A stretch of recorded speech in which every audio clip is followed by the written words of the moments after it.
Hello, everyone. Welcome back to the Women in Pop podcast. It is Jett Tattersall here. Thank you for listening today. I want to start with a reminder for everyone that Women in Pop magazine issue 17 is out now with the divine Celine Dion on the cover. This woman is obviously an absolute legend, and across 10 pages we explore her career from child star to the Queen of Vegas and finally the certified music icon she is today. We also have interviews with Amy Shark, Missy Higgins, Sophie Tucker and more. Plus, over 10 pages, we celebrate the 50-year anniversary of the mighty ABBA, winning the mighty Eurovision Song Contest, beginning their march to global dominance and bringing the gorgeous voices of singers Agnetha and Frida into everyone's hearts. You can buy your copy now at womeninpop.com/subscribe or in a news agency near you.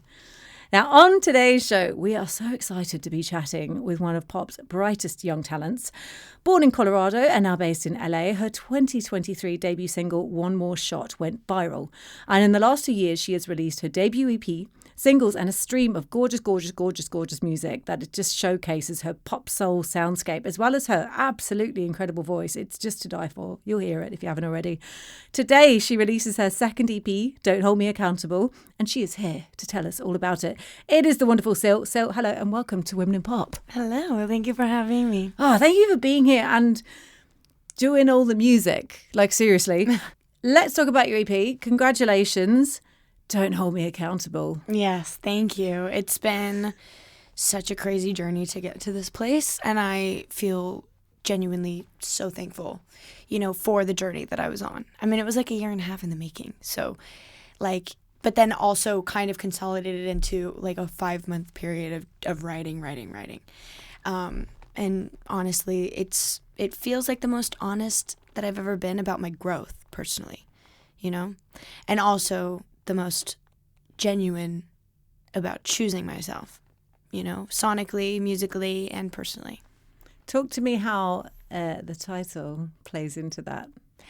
The title is definitely ironic, but it's not at the same time. It was during the time that I was writing this, I was going through like a very toxic time in my life. I was, going back to old habits, old things, old people, and everybody in my life was like, this isn't healthy for you. We worry about you. We want you to be okay. And I was like, okay, yeah, I hear you guys. And I'm completely aware of what's going on, but don't get mad at me the next time. Like, don't, I'm warning you, I'm going to go back. It's like, okay, yes, thank you for being there for me, but don't hold me accountable. I didn't want to change. I didn't want to say goodbye to those cycles. And the only thing that changed that was me. And the music also was honestly a catalyst to forcing me to change, because once I wrote it out all on the page, once I recorded it and I heard myself telling me all of these things, I was like, oh, this is, yeah, you gotta go. That was ultimately like my thought process. And I realized that the only person that can truly hold me accountable is me. And now, with this music, it was like I finally have made the choices for myself that have allowed growth. And through that growth and through that decision to change and change my life and everything, the music came so easy and freely. And now we're finally here releasing it into the world. I love that. We need more of that for all the, I was about to say all the girls, but I can't be exclusive, for all the people in all the world. Yes, absolutely. That's some kick-ass advice there. Well done. Well done. Thank you. On that, I want to play latest single, Pretty Years. So here we go. Pretty Years. Why do you do this to me? This shit's just hard to compare. I just wanted love in the prime of my life. How did it end up this way? Oh, why am I wasting my pretty years fucking with someone like you? Getting all drunk and obsessed. Oh, 'cause that's just what you make me do. And why am I wasting my pretty years trying to make you love me too?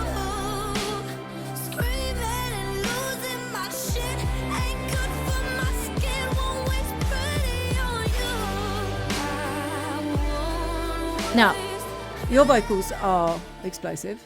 Thank you.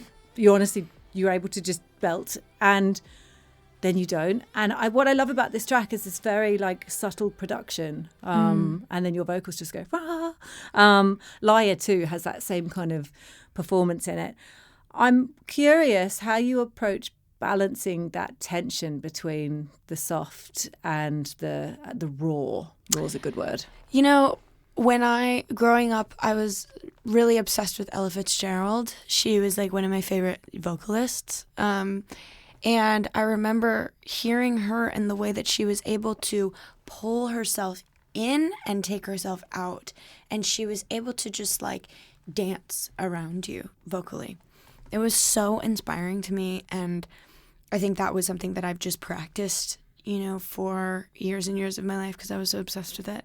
And then naturally, you know, with the meaning of the song and the meaning of the lyrics, it is a push and pull. I mean, that's exactly what it feels like.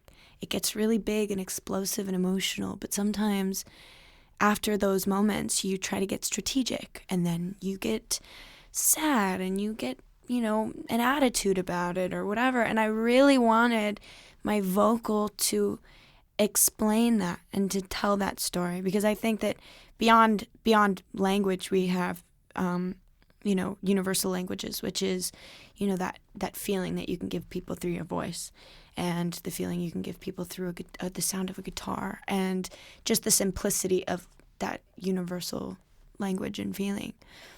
But yeah, I mean, it's really like, it was definitely a purposeful thing and wanting to give people that was a priority for me, especially on like all across all the tracks, you know? That's beautiful. And yeah, you're so right. It's finding, I guess, that instrument. And I know that you like are entirely self-taught, but across the range, piano, vocals, songwriting, vocals, gosh, and that lyricism. How do you feel that your, I guess, DIY spirit to music shows up in your songs? I mean, I'm a freestyler for sure. When I'm in the studio, it shows up the most, you know? Like, there is this, you know, I taught myself a lot of things, not just in music. Was I self-taught? I think I had to self-teach, you know, going into adulthood. I didn't live at home with my parents after about like 17. That was really when I started to move away from my home and, you know, create a life for myself. So a lot of things were like self-taught, you know, but the big thing with music is like the way it shows up is like, I'm going to freestyle. I'm going to do what I'm feeling, you know. That's always been the way that I've approached it. And this EP, it was really beautiful because I started to slow it down a little. And I was like, okay, some of the songs are freestyled. Some of the songs are very intentional. And it's the first time that I've really been intentional about what I want to write about. Things like Pretty Years, things like Rhythm of Love. Those songs were very, very intentional. And although obviously I'll always kind of be you know, I'll get on the mic and I'll just sing a song and then work it out later, you know. But with those, and with this EP especially, I really had something to say. And in my life in general, as I get older, I'm figuring out what I want to say. And maybe back then, when like I was like 17, 18, and I was really freestyling every song I ever did, I didn't know what I wanted to say yet. I just knew how I felt, you know. Music never started for me in a place where it was like, oh, I have something to say and I want to go out and say it. All I knew is I have something I feel and I want to make people understand and feel it too. And if they're feeling it, then know that I understand, you know? So yeah, I think it'll always be there, that self-teaching, you know, spirit in me. But I'm starting to get to know what that really is and what that means for me going forward in the future. I love that. And it's rare that I hear it described so beautifully about basically it's often art and expression, but you actually just described it as communication, which sometimes we forget, I think, with music. There's a discussion. Yes. You know what I mean? Of course, it's definitely a conversation always for me. I mean, it's the way that I communicate. you know. I'm sitting here in front of you and we're talking, but obviously there's nothing that I can show you, or there's nothing I can tell you right now that would be like, okay, that's who she is, you know. I can show you through my art and through songs and through singing and performance and whatever, but that's really the only way that I feel like I can really show people who I am, you know.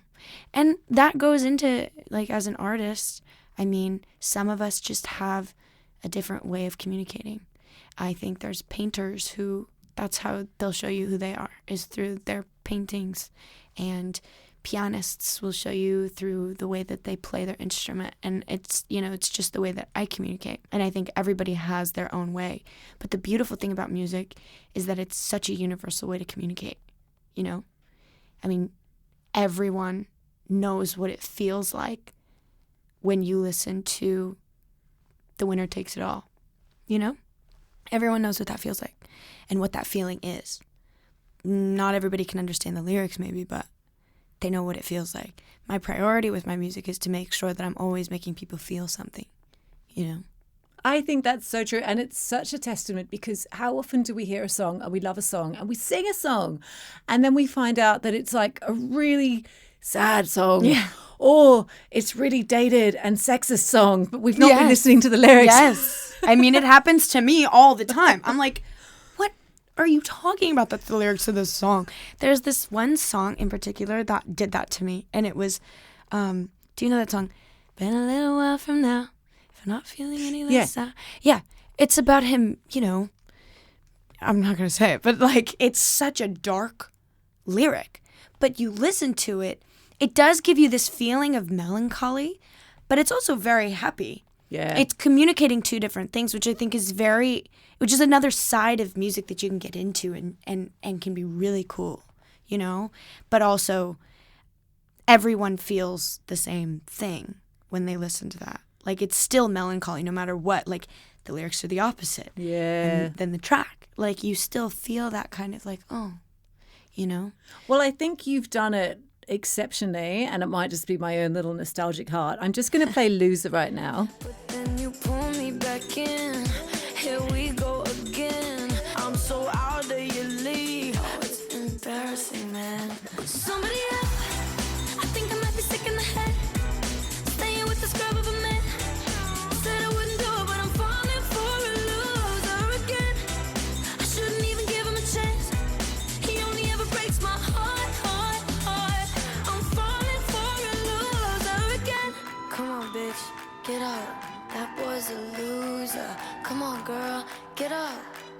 That boy's a loser. I love this track. This is like speaking to my little Janet Jackson New Edition heart. Thank you. The intro, the production, the claps, like the squad behind you. It is so fun and so beautiful. But then again, breaking down lyrically, I'm like, oh, there's some wounding going on here. Yes. I mean, that was that was a confidence record. I think I needed to make that for myself more than I needed to make it for anything else. I just needed to talk my shit. And I was like, okay, here I go. And that one, you know, I needed it. It, like, so needed it. But yeah, it's probably one of my favorites. And there's a record on this EP called Don't Pick Up, which gives a similar energy, but that's like my baby. That one is like my, like, oh yeah, you know, it hits me right in my feels. It's similar, but I was really exploring this nostalgic sound, you know, a lot over, you know, the course of writing this, and I think that I identify with it very much, and it will probably never go away for as long as I'm making music. You know, that's something that I've really found in this journey of identity, is that I love when I can feel it and it takes me to a place of like nostalgia, you know? 100%. Yeah. It sounds like, I mean, not just the way you talk about it, but obviously the self-taught and, well, yeah, the way you talk about it, it's almost like a language that you needed to have in order to communicate with people. From what I'm not projecting and doing a therapist here, but from what could have been possibly quite lonely times, being quite young out on your own. That being the case, has this just always been the thing for you? Have you always been like, okay, this is how I'm going to not just communicate, but this is how I'm going to get by and survive? Yeah, I think it's the only thing that I'm good at, and I don't mean that in like a bad way. I mean that in a great way. It's like the one thing that I'm like, this is what I need to do. It was always going to be that. From the time that I realized that one day I'm going to grow up and mommy's not going to take care of me anymore, like from the day that reckoning happened, I knew that this was what I wanted to do. And that's a gift. I don't think, like, I have a lot of siblings, and I've also watched them grow up and try to figure out what they want to do, and it's not always as simple. It's not always, oh, well, I know what I want to do. You know, sometimes it's about, you know, figuring it out, you know, and that can be harder almost sometimes. But also, when knowing what I wanted to do didn't mean that I knew how I wanted to do it, you know? And I mean, I'm 22. I'm still figuring out how I want to do it. But I have a pretty good idea, and especially after this EP and creating this, it's given me such a beautiful path in front of me that I can go down if I would like, you know? But the thing about, you know, creation and the thing about art is that you never really know, you know, where you're gonna go. And that's the beautiful thing about it, you know, is that you never really know. And I guess it's the beautiful thing about life too, is that you never really know what's gonna happen. But yeah. I think that's a lovely way to look at it as well, of like creating this thing that's really the toil, the emotional toil and the joy. And I mean, it's like a person, right? You've created a person in this EP that's going out to other people. But then being able to take it like, okay, this is what it is for me, but I'm going to somehow take the pressure of myself that this is all I have to speak for, which I imagine it's hard because we go, oh God, if this doesn't work out, like we just naturally spiral. Yeah, humans, we're all scared because of the unknown, because that's, you know, it's scary, it's unpredictable. But also, I've gotten to a place where I'm kind of like, you know what? At the end of the day, at least I'm doing what I want to do. The only way to be able to stand behind what you make is if you're doing it the way you want. And also, you have to make a commitment to a moment in time. The best advice I ever got was, you're never going to know and you're never going to love exactly who you are. Like, you're never going to just like have it all figured out, especially as an artist, and your personality in the records and your personality with all the other things that come along with it. You're never going to fully know, but make a commitment to a moment in time and see where it takes you. You know, that will lead to cohesiveness. Cohesiveness can be a really scary thing because you are taking a risk on one thing. And with this music, I think while it is very versatile and there's a lot of different sonic worlds that I'm exploring, I'm also making a commitment in a lot of ways to these records and to these songs. And although that can be scary, the beautiful part about it is that they're mine and it's me. And if I'm making a commitment to myself rather than 7 singular songs, you know? That's powerful. And it's also a great place to be. I don't know, you seem to have a really nice perspective on what could be a very confronting and equally exciting moment of being a young solo artist, a young female solo artist who, let's face it, historically speaking, have just been kind of pushed in directions and... Yeah, it's scary. You have to navigate a lot of things and you have to be smart. I think the young women in music that I've met, just some of my friends and some of my peers, I mean, I have conversations with these girls and I am like, you're some of the smartest people I know.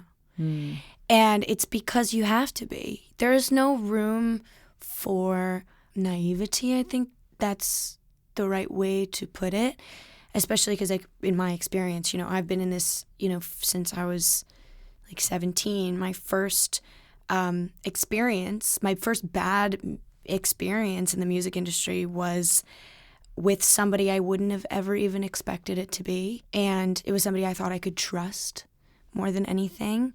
But it was, and that was kind of a moment I realized. I was like, oh, I have to be really careful.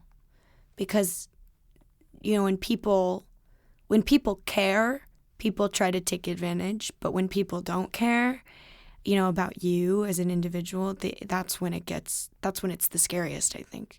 So I've had to really work to keep good people around me.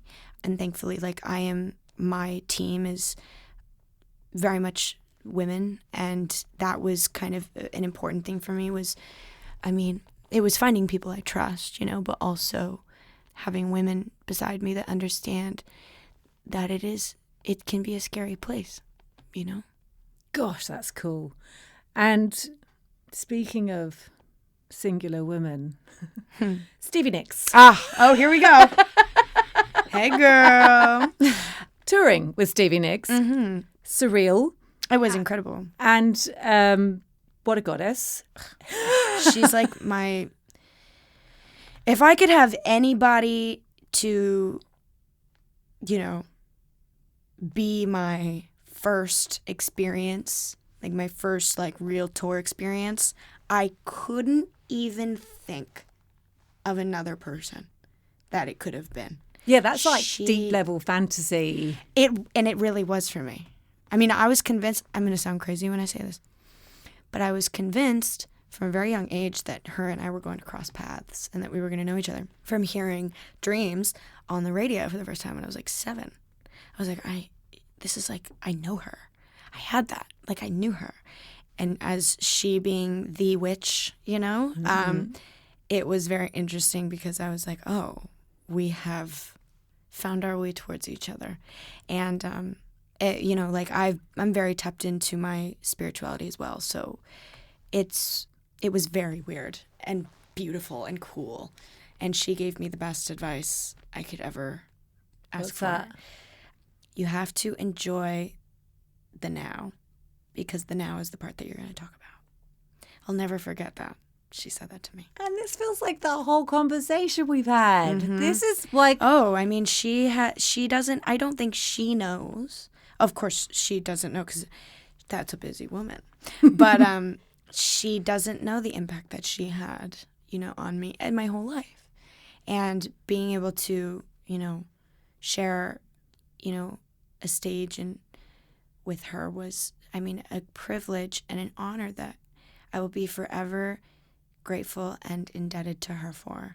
I will never not give her flowers, because you always got to be thankful for those people that take a chance on you, especially early when you're young and you have no idea what you're doing. They're the ones that help you keep going. So she has no idea that what she has done for me, or maybe she does, but I hope she does. That's such a lovely thing to say. You're always going to give her flowers. That's lovely. Sil, it has really been such a joy to sit with you today.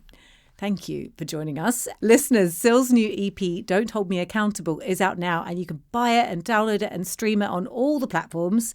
Before we go, quick reminder, issue 17 of Women in Pop magazine with another queen, Celine Dion, is on the cover right now and features interviews with Amy Shark, Missy Higgins, Sophie Tucker and so many more. Plus, ABBA, dude.